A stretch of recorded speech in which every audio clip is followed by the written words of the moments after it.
En la mayoría de los hogares católicos cristianos tenemos una fotografía, un cuadro en conmemoración de la última cena. El Papa Francisco mencionaba este domingo en su homilía y hablaba sobre la pobreza, hablaba de la necesidad de la ayuda al ser humano.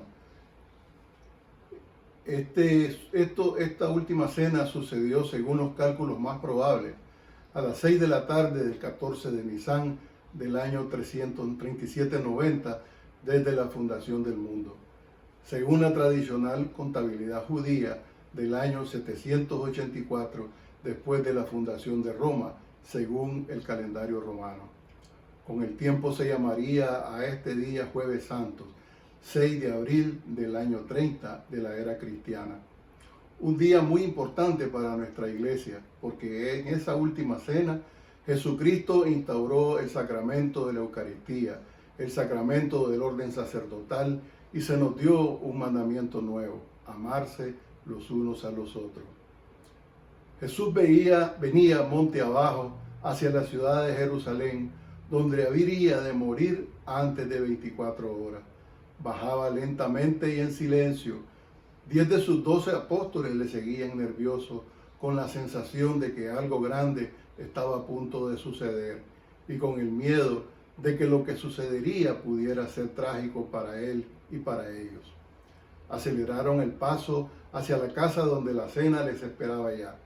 Por la mañana Pedro se había acercado al maestro preguntándole: ¿dónde quieres que te preparemos la Pascua? Jesús le había dado una respuesta enigmática, dada tal vez para que Judas no supiera dónde se celebraría la cena y no anticipara su traición antes de ese momento para Jesús tan necesario. Vayan, les dijo, a la ciudad y encontraréis a un hombre llevando un cántaro de agua. Seguidle y donde entre, decidle al dueño de la casa: el maestro dice, ¿dónde está mi sala para comer la Pascua con mis discípulos? Y él les enseñará una sala grande, alfombrada y preparada. Hagan ahí los preparativos. La señal que les había dado era realmente extraña. Raramente se veía en Palestina un hombre cargando un cántaro de agua. Esa era una tarea exclusiva de las mujeres que precisamente de ese llevar su jarra sobre la cabeza habían adquirido el cadencioso andar de reinas que les caracterizaba. Era por ello fácil distinguir al hombre del cántaro. Los 12 apóstoles, probablemente Pedro y Juan, le siguieron por un camino muy parecido al que Judas había recorrido la tarde anterior para preparar su traición. La casa ante la que el criado se detuvo era una de las típicas de las familias acomodadas en Jerusalén. Una casa con 2 pisos, el primero de los cuales se reservaba para la vida familiar y el segundo para los huéspedes. A este piso alto se subía por unas escaleras exteriores que daban directamente hacia la calle. Por ellas ascendieron los apóstoles y arriba encontraron al dueño. Sin duda, era alguien muy conocido de Jesús para que tuviera con él tanta confianza. Unos piensan en Nicodemo o en José de Arimatea. Otros piensan que en la vivienda del padre o de algún pariente del evangelista Marcos, pues esta casa se convirtió poco después de la muerte de Cristo en lugar habitual de reunión para los cristianos de Jerusalén. Cuando el dueño de la casa enseñó a Pedro y Juan la habitación preparada, ellos partieron para comprar lo necesario para la cena.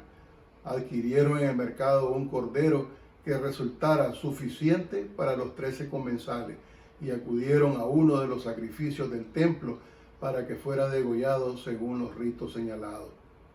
Con Jesús habían comido ya varias veces la Pascua, pero de este año todo parecía tener un sentido distinto. El maestro estaba viviendo sus horas como si fueran las últimas y los apóstoles se habían contagiado de esta emoción. Por eso, aquel cordero, aquel pan, aquel vino se les llenaban de símbolos que aún no lograban entender. Tal vez esta noche pensaban se descorrería el velo del misterio. Cuando oyeron las trompetas del templo, aceleraron los últimos preparativos y estaban concluyéndolos cuando oyeron en la escalera los pasos de Jesús y sus otros 10 compañeros.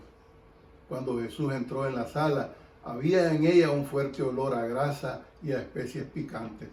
El dueño de la casa mostró a Jesús la mesa preparada y le preguntó si todo estaba a su gusto. El maestro giró su vista por la sala. Era muy importante para él aquella noche y respondió con una sonrisa agradecida.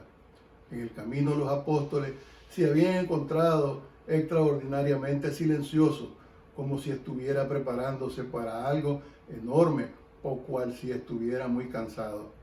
Ellos le miraban esperando una señal de tristeza o alegría para guiar sus sentimientos, casi lo mismo que las ovejas que, cuando brillan los relámpagos o resuenan los truenos, no miran al cielo sino al pastor. Estaban asustados. Ya la solemnidad de la Pascua les ponía tensos y la alegría de la fiesta había sido apagada por tantos anuncios dramáticos como Jesús había hecho en los días precedentes. Hablaban de ello en voz baja, expectantes. Los discípulos comenzaron a discutir sobre los puestos que les correspondían, en parte porque todos querían estar cerca del Maestro, en parte porque cada uno se sentía más importante que el resto de sus compañeros. Jesús esta vez no los reprendió como en otras ocasiones. La pena de verlos discutir por tan poco en una hora tan solemne fue una más, junto a las muchas que ya embargaban su corazón. Pero cayó y se sentó a la mesa. Los criados habían colocado ya sobre ella el cordero dorado y crujiente. Con gran deseo he deseado comer esta Pascua con vosotros antes de padecer, porque en verdad les digo que no volveré a comerla hasta que se cumpla en el reino de Dios. Se miraron los unos a los otros como tratando de ayudarse a entender palabras tan misteriosas. Se sentían amados, pero una vez más los sombríos presagios oscurecían ese amor. Aquel aire de despedida amargaba su alegría. Sabían sí que existían amenazas en torno a Jesús, pero le habían visto escabullirse de ellas tantas veces que no entendían esta resignación fatalista de ahora y a qué comida estaba aludiendo en ese cumplimiento en el reino de Dios. ¿Cómo unir esa idea de padecimiento con la victoria que anunciaba ese reino? Estaban perplejos y aturdidos, sentían deseos de asegurarle que ahí estaban ellos para defenderle, pero todas las palabras le parecían inútiles, callaban. Le vieron entonces tomar la primera copa y llenarla de vino.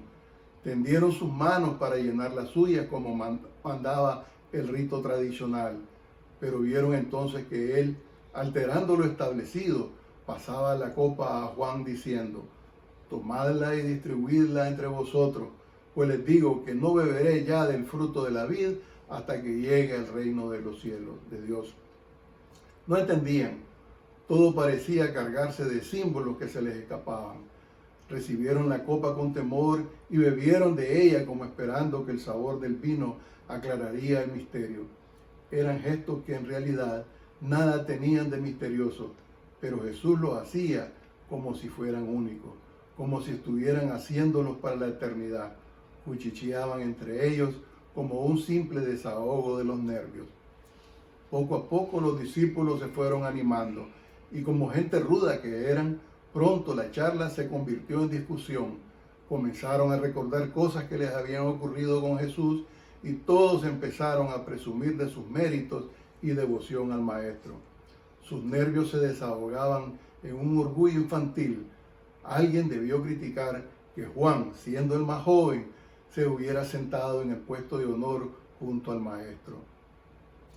Todos estaban seguros de que aquel lugar les correspondía a ellos. Jesús estaba como absorbido en sus pensamientos, pero no pudo pasarle inadvertido aquel irrisorio debate. Levantó la cabeza y al sonar su voz callaron todas las otras conversaciones.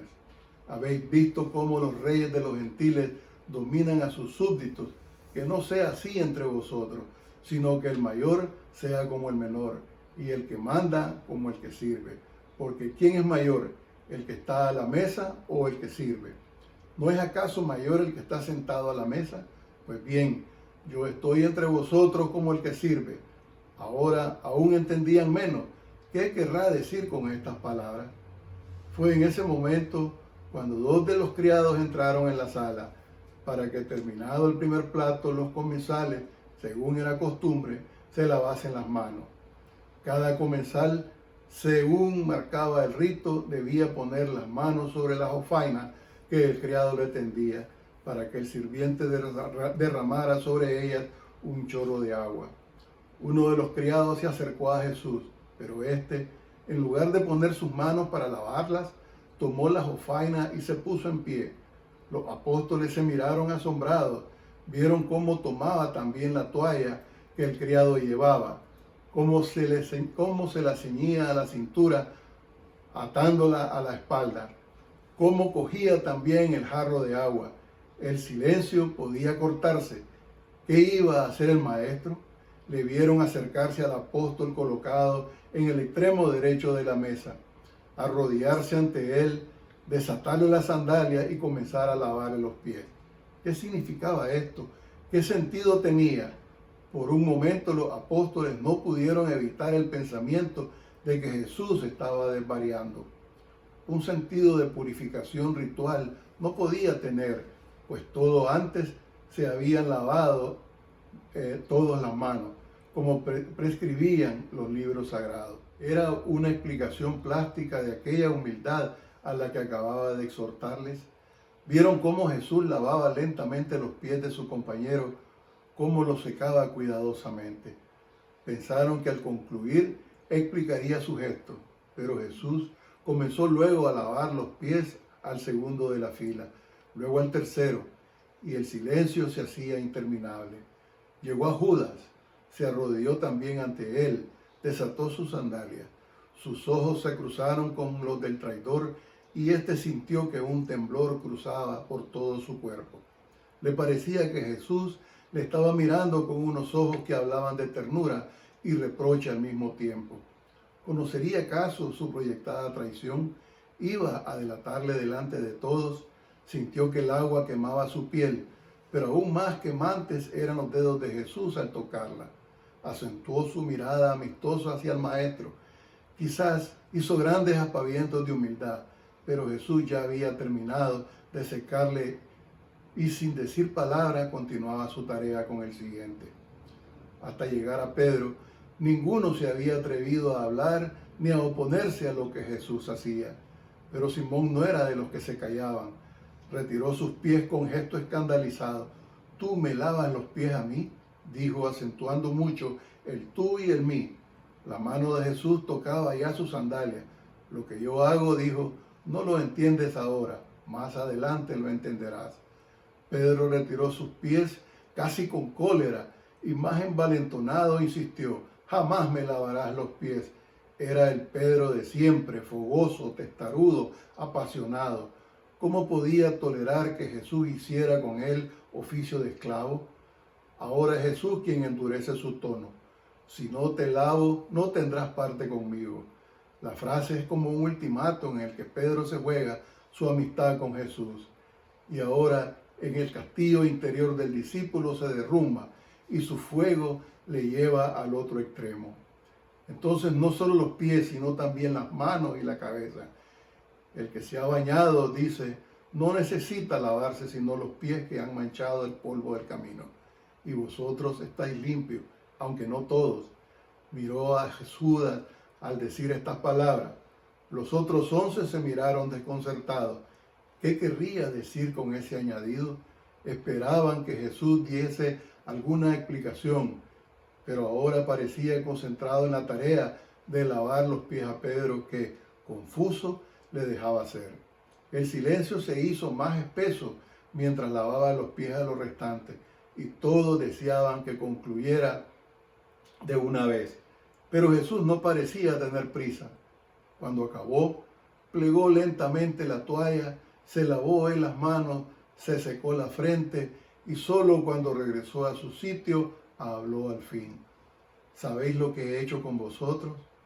Vosotros me llamáis maestro y señor y decís bien, porque lo soy. Pues si yo, maestro y señor, os he lavado los pies, también vosotros debéis lavar los pies los unos a los otros. Yo os he dado el ejemplo para que hagáis también vosotros lo que yo he hecho. porque en verdad os digo que el siervo no es mayor que su amo, ni el enviado mayor que quien le envía. ¿Entendieron los apóstoles lo que acababa de ocurrir? ¿Entendemos nosotros el mensaje? Porque ese mensaje es también para cada uno de nosotros. Al principio mencionaba que el Santo Padre el domingo había hablado del necesitado, del pobre. Ahí está, ese es el ejemplo. Nosotros en este momento, sobre todo ahora en esta crisis, tenemos que ayudarnos los unos a los otros. Únicamente una madre o un esclavo hubiera podido hacer lo que Jesús hizo aquella noche. La madre a sus hijos pequeños y a nadie más. El esclavo a sus dueños y a nadie más. La madre contenta por amor, el esclavo resignado por obediencia. Pero los 12 no son ni hijos ni amos de Jesús. ¿Qué significa pues esta escena? Es indudable que dio ejemplo. Fue y es el modelo por excelencia. Estamos ante una escena de amor infinito. El grande que se humilla ante el pequeño es el verdaderamente humilde. Se comprende que los discípulos se sintieran perplejos. No les faltaban razones. Ante sus ojos se estaba produciendo un cambio de valores como nunca ocurrió en la historia. Un cambio de valores que es el núcleo del cristianismo. Un cambio de valores que es obligatorio, porque quien no entra en esa oblación divina no tendrá parte en Jesús. No será verdaderamente cristiano. Jesús no pide a los suyos solo que sean humildes o que se amen. Les pide que entren por el camino del sacrificio redentor. Todo cristiano recibe, antes o después, esta invitación al anonadamiento, a ese anonadamiento que el mundo considera locura. El corazón lo encuentra intolerable, la razón absurdo. ¿Acaso no es esto lo que nos atemoriza en la existencia cristiana? ¿Acaso no es nuestra flojera la que quiere reducir el cristianismo a una ética, a una concepción del mundo, cuando se trata, en cambio, simplemente de compartir la existencia vertiginosa de Jesucristo? Si hubo en el mundo una revolución, fue en este momento. Esta revolución no atenta contra ninguna autoridad, no entorpece ninguna obediencia, no siembra ningún odio. Lo divino desciende a nosotros bajo la forma del servicio más humilde, para mostrarnos que solamente sirviendo con toda humildad podemos alcanzar lo divino. Este Dios, arrojado a los pies de los hombres, es un Dios que no conocíamos, es realmente mucho más de lo que nunca pudimos imaginarnos. La cena prosiguió, todos estaban desconcertados por lo que acababa de ocurrir y por aquella frase misteriosa que hablaba de que alguno de ellos no estaba limpio. Pero Jesús había vuelto a encerrarse en el silencio y poco a poco las conversaciones brotaron de nuevo. De vez en cuando los ojos se volvían a Jesús, que estaba más pálido que de costumbre. El olor de un alma le atormentaba. Ya es incapaz de soportarlo. Jesús, que resistiría serenamente todos los dolores, había reaccionado siempre violentamente frente a la hipocresía. Y ahora no podía seguir soportando más la presencia de Judas. Pero no debería darle aún una oportunidad de mostrarle que conocía su traición, ponerle frente a su propia conciencia.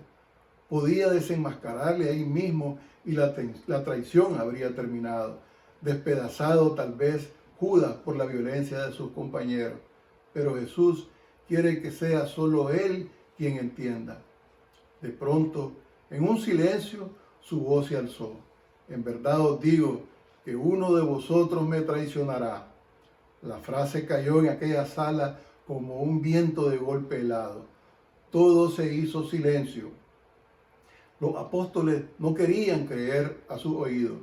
Aquello era demasiado, pero estaban tan avergonzados que de sí mismos que comprendieron que en realidad todos eran capaces de una bajeza como la que Jesús anunciaba. Por eso, entre la cólera y el miedo comenzaron a preguntar, ¿soy yo maestro? En la frase había simultáneamente una promesa de fidelidad y un pánico a aquello pudiera referirse a ellos. Callaron temblando cuando Jesús prosiguió, uno que mete conmigo la mano en el plato ese me entregará. El Hijo del Hombre se va como está escrito, pero hay de aquel por quien el Hijo del Hombre será entregado. Se detuvo un momento y añadió, como una sentencia de condenación, más le valiera no haber nacido. Todos le miraron temblando, sin comprender qué podía haber más amargo que la nada. Comenzaron entonces a repetir sus preguntas y sus protestas de fidelidad. ¿Qué sintió obligado Jesús? Se sintió obligado Jesús a hablar él también para que de su silencio no se dedujera su culpabilidad. Se inclinó hacia Jesús y dijo, ¿por ventura soy yo? La mirada de Jesús respondió antes que su palabra, y muy bajo para que solo él pudiera oírlo, respondió, tú lo has dicho. Para Judas se abría la última puerta. Sintió deseos de huir, tembló al saberse descubierto. Pedro era el más nervioso de todos. Necesitaba saber quién era el traidor. Aún estaban a tiempo de impedirlo. Se inclinó hacia Juan y quizás con señas le pidió que preguntara a Jesús a quién se refería. Juan apenas tuvo que moverse. Su cabeza rozaba casi la de Jesús. Señor, dijo, ¿quién es? Es aquel a quien yo daré un pedazo de pan mojado. Tomó pues un pedazo de pan, lo mojó en el charocet, dejó que el vino escurriera y se lo tendió a Judas. Estaba él aún tembloroso tras las palabras que en un momento antes le había dicho Jesús, y no entendió en primer momento aquel signo de predilección. Vaciló por ello, un momento antes de tender la mano hacia el pan que Jesús le ofrecía. Lo hizo al fin. Sostuvo unos momentos las miradas de Juan y del maestro y se llevó el pan mojado a la boca. Nunca ningún otro bocado le supo tan amargo. Apretó los dientes como si quisiera desgarrarlo y en aquel momento Satanás entró en él. Entonces fue cuando verdaderamente la presencia de Judas comenzó a hacerse insoportable para Jesús. Él había convivido con la mediocridad de los 12, pero aquella presencia real, sustancial de Satanás, es un alma creada para el amor, excedía las fuerzas que le quedaban. Además, donde Satanás estaba, no podía estar él. Por eso, más que ordenar, suplicó, lo que vas a hacer, hazlo pronto. Sus palabras no son una invitación al mal, sino más bien la última palabra de un amigo desanimado. Los otros 11, ingenuos o aturdidos, ni con eso terminaron de entender. No se hubieran atrevido a pensar mal de ninguno de ellos. Estaban seguros que esa traición anunciada por Jesús tenía que ser un error, una mala información. Se sentían un grupo, como hermanos. Las culpas de uno les hubieran parecido las culpas de todos. Y por eso cada uno respondía por los demás. Por tanto, como quien no quiere aceptar la existencia del mal, pensaron, al oír la frase de Jesús, que el maestro había hecho algún encargo a Judas, que en definitiva era el administrador. Judas salió deprisa como si alguien tirase de su alma, como si temiera verse descubierto delante de todos de un momento a otro, como si fuera a suicidarse. Tenía miedo, sentía rencor, asco, vértigo, todo aquello y revuelto. Y era de noche en el mundo y en su alma.